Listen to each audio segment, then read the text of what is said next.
We are just a few hours away from a very dark, a very corrosive chapter in American history, with a sloppy DA clearly buckling to radical left-wing political pressure is now about to cause serious harm to our great republic. Tomorrow at 11 a.m., former President Donald Trump is expected to arrive at New York City's criminal court to be arraigned on a series of bizarre, far-fetched charges surrounding what was a legal non-disclosure agreement signed more than 6 years ago. But according to the media mob, well, we're watching the crime of the century. Today, it was O.J. Simpson and the white Ford Bronco all over again. It was John Gotti finally being brought to justice. No man is above the law. They cheerfully exclaim in unison. Now, of course, in less than 24 hours, Donald Trump will be the first former president in history to be charged with a crime. But for what? Allegations of a mislabeled document between two private citizens, a $130,000 non-disclosure agreement, phony accusations of what, a victimless infraction, a case that relies almost in total of the testimony from a convicted, admitted liar, a felon by the name of Michael Cohen, a case that has never been tried before using a new legal theory that was never applied to anyone else, and a case that looks to be well past the statute of limitations.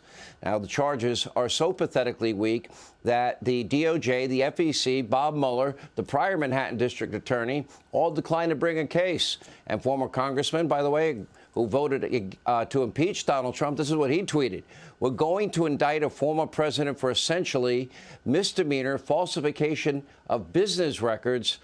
We are crossing the Rubicon for that." That seems like effing weak sauce.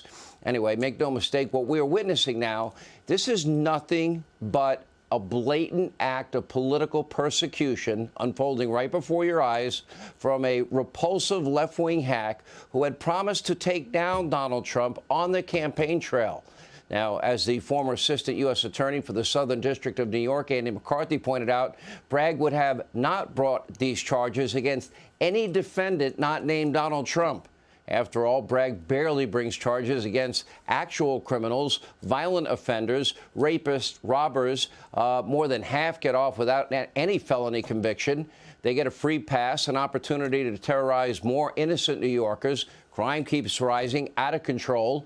In recent days, there was a gas station stabbing in Manhattan. A journalist jumped on the subway, a woman stabbed on the sidewalk, and an off-duty police officer beaten by a biker. These are all random, high-profile attacks, by the way, which happen every day, likely carried out by career criminals who will probably never see the inside of a prison, thanks to the policies of Alvin Bragg, who is too busy now going after Donald Trump. But again, Bragg's watch and under his watch, and this witch hunt against Trump is not about keeping people in New York safe or secure.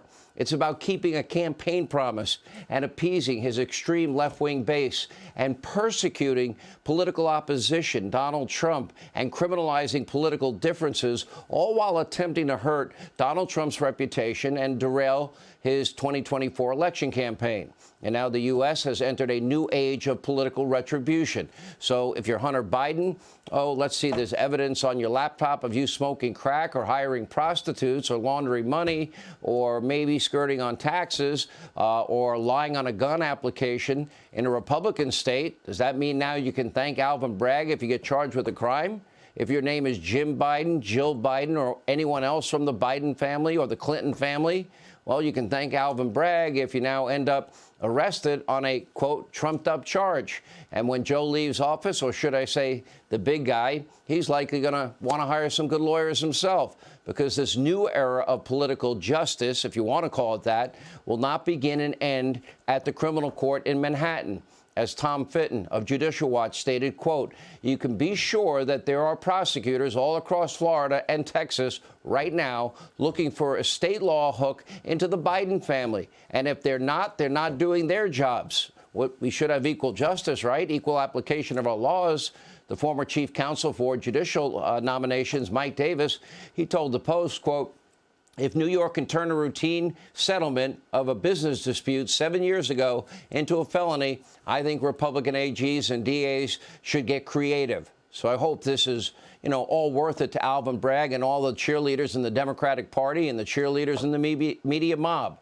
The far-left New Yorkers who elected him on a promise to go after Trump. That was a specific promise. And I hope he enjoys his 15 minutes of fame and his celebrity status with the media mob. Because Bragg's idiotic, small-minded prosecution, this will likely all backfire. In fact, it already is backfiring. Donald Trump raised a whopping $7.5 million, apparently. We got an update tonight since news of the indictment broke, with over $1 million coming from first-time donors. Also a report today that since the indictment, close to 20,000 people have signed on to volunteer and help President Trump and his 2024 campaign. And that's not all. Look at these brand new polls. Look at Trafalgar. That's Robert Cahaley's group. Trump has gained 12 points, gone up 20% in the Republican primary, and is now well over 50%. A poll from Yahoo and YouGov has him at 57%.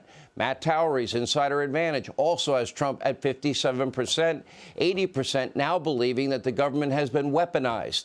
Now, Trump is now running neck and neck with Biden in a general election and beating outright Kamala Harris handily in a head-to-head matchup.